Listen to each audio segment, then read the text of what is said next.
Hi. This is a Conversations with Creatives podcast for Opus. We're currently exploring the theme Living a Creative Life.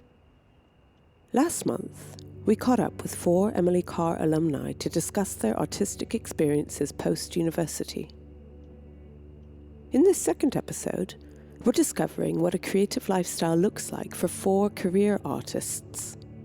Alice Parmelee Rich of Studio 13 Fine Art, husband and wife team, Emilie and Mike Fantuz, and renowned two-spirit artist, Preston Buffalo. Alice Parmelee Rich has been involved in the art field and in art-related businesses most of her life. Since the millennium, she has followed her true passion, creative expression through painting. Alice's works are included in numerous private and public collections throughout North America and Europe, and she has her own gallery on Granville Island. My name is Alice. Middle name is Parmelee Rich, and I am currently a full-time artist. I paint large atmospheric landscapes and semi-abstract landscapes, often with a hard edge element involved. And I have a studio on Granville Island, Studio 13 Fine Art, which I share with a studio mate. And it gives us an opportunity to work there in a working space as well as an exhibition space. So it is a gallery that people are welcomed into, and you're certainly not feeling isolated. In fact, more people ask me, how do I work with all the interruptions? I'm fortunate enough to also have another studio workspace. In that case, I can start a painting and get my ideas down and then bring it to Studio 13 on Granville Island and finish it and move forward with it. I paint mostly in acrylic, but I'm very fond of oil. And that's actually something that I paint more of in my other studio because it can sit and dry, and I don't have to keep moving things out of the way because we rotate with who's on deck, so you have to put things away, and oil is very messy, as we all know. And I'm a purist with oil. I don't use things that make it dry faster or the water-based oil or anything like that. I use all the pure materials. Starting as a photographer and needing to make money, I decided that with the photography, I could create a greeting card company. That led me into learning about business, and from the ground up. And then it expands some more. But it's always been the same. I've never done market art. I've just done my own thing and found that finds its own little niche. I was a single parent for 16 years, and it's really difficult. I worked as a curator and assistant director at the Contemporary Art Gallery at one time, and that I was working there and then sort of started the greeting card company on the side, and then realized this was becoming quite a full-time thing to do. And if one of your kids is sick, you're still working from home. It's kind of like full circle what everybody's doing now, isn't it? Where we're all working from home, we're on the phone, we're on Zoom, we're doing our thing. It really just gave a flexible lifestyle. It's not without a lot of, worry, right? Like, where are you going to get the money for the next printing? It's always one of the big worries. You're out of certain cards and other ones are selling, but you've got to have a certain amount of inventory. You have to think about, like, where you're going to be and how you want to be in the world. And I guess I've always just been entrepreneurial. I've always made my own money in my own way, and that's just the way it is. A typical day is I'm pretty slow in the morning. I like to try to do some exercising. I meditate. I have my tea and coffee. And then generally, unfortunately, I mean, there's emails and stuff like that, and then by noon, I'm ready to paint. So I like to clear everything sort of off my plate before I get to the easel. And then, by 4:30 or so, or 5, then I'm off walking the dog. But I've often got a project, going on. Like right now, I have a commission that's 72 inches by 36 inches. I'm extremely curious. I'm also very much I'm very observant, and I love to find the beauty in life. Whether it's the way the garbage can lid is sitting and a pile of junk sitting next to it, or whatever. But I'm always looking and thinking and seeing, and I mean, even my kids have commented that they are able to do that. When they've traveled, when they first went off to Europe when they were young, they'd say, like, I wouldn't have seen all this if it hadn't been for you, because it's a way of life, right? The constant observation. If you're out, walking or seeing or whatever. Sometimes you just have to kind of visualize where you want to be and the work you want to do, and keep it going. I've been playing again with the face-mounted plexi that they do at Opus. And it looks really cool. In fact, one just went to Switzerland. The woman was so excited about it. She's taking it as a wedding present for her brother. But that's so vivid, and it almost brings the light in more. And it's a print, but it's also a lovely piece of work at the end. I had a job, and I thought, no, I'm quitting my job and I'm going to paint. And my husband said, I thought you were just going to do this as a hobby. I said, oh no, I'm going to paint now. And that was it. And so you jump in with both feet.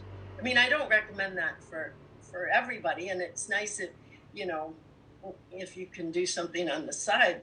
I think the most important thing is when you get into that space of, this is really it, this is what I want to do, just go with it, let it go, and let it be a strength, that can guide you, because you can't figure out how it's going to happen. You really just have to let it happen. But it happens if you can stay focused. Emilie and Mike Fantuz are a talented married couple sharing Studio 107, a gallery and live workspace in Vancouver's Mount Pleasant neighbourhood. Having met through an Instagram hashtag, palette knife painting, they now support each other in carving out their own individual accomplished careers. My name's Emilie Fantuz, and I'm an artist. The work I'm doing right now is painted with palette knives using oil paint, and my focus has been mostly the cityscape or the urban landscape. I'm Mike Fantuz. I'm Emilie's husband, and I'm an oil painter as well. I'm using a blend of palette knife and brush at the current kind of mode of operation, and also pursuing watercolor and acrylics. So I'm exploring a lot of different mediums. We found this great artist live workspace here in Mount Pleasant, Vancouver. So it's given us a lot more working space, which we're really happy about. We were spending literally like 70% of our waking hours in our studio, and the other percentage was spent upstairs in the rest of the house, eating and going to sleep. We kind of had a joke saying that we needed to find like a big studio with a small house inside of it, instead of a house with a studio. So we found that. Yeah. Prior to the beginning of the pandemic, we were kind of like pulled in a lot of different directions with things that we were really interested in doing.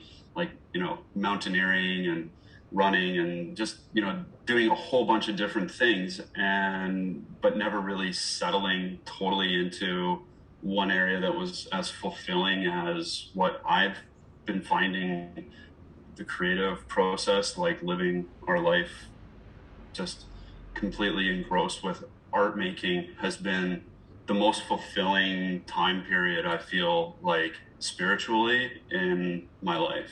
I feel like we're really, really lucky.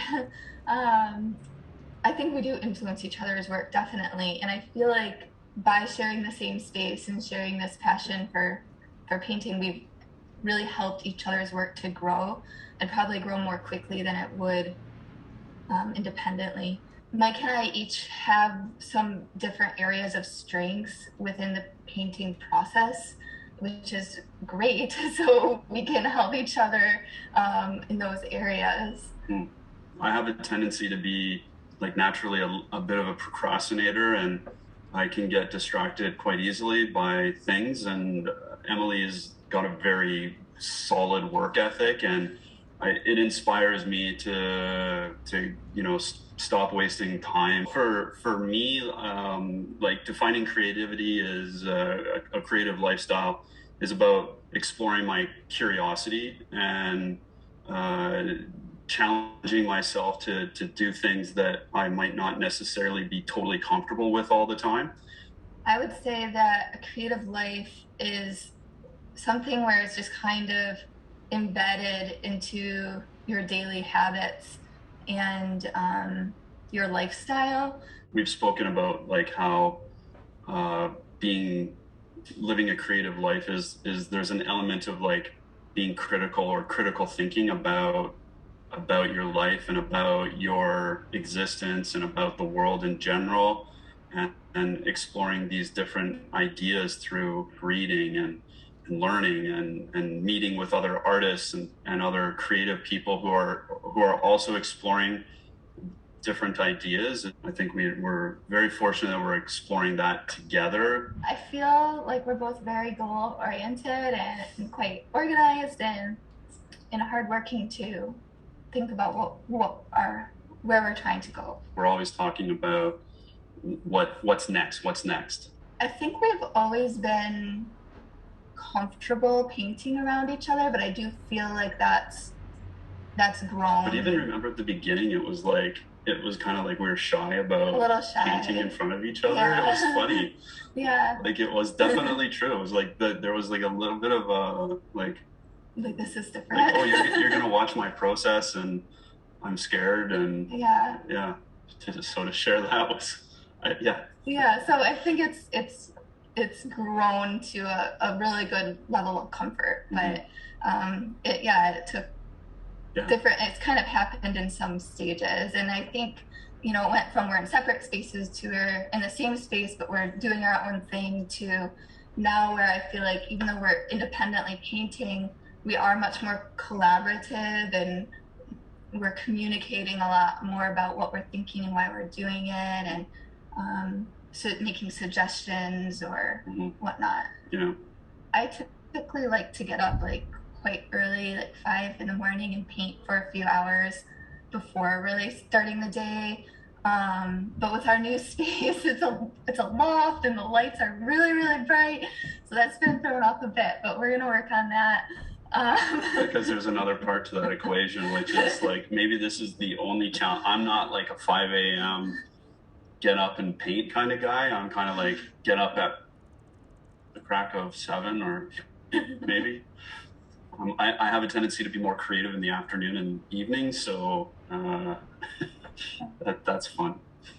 But essentially, we do paint like most of the day, because we are still getting ready for an exhibit this fall and fulfilling some other commitments. So we mostly just spend the day painting, and we take breaks to walk our dog, and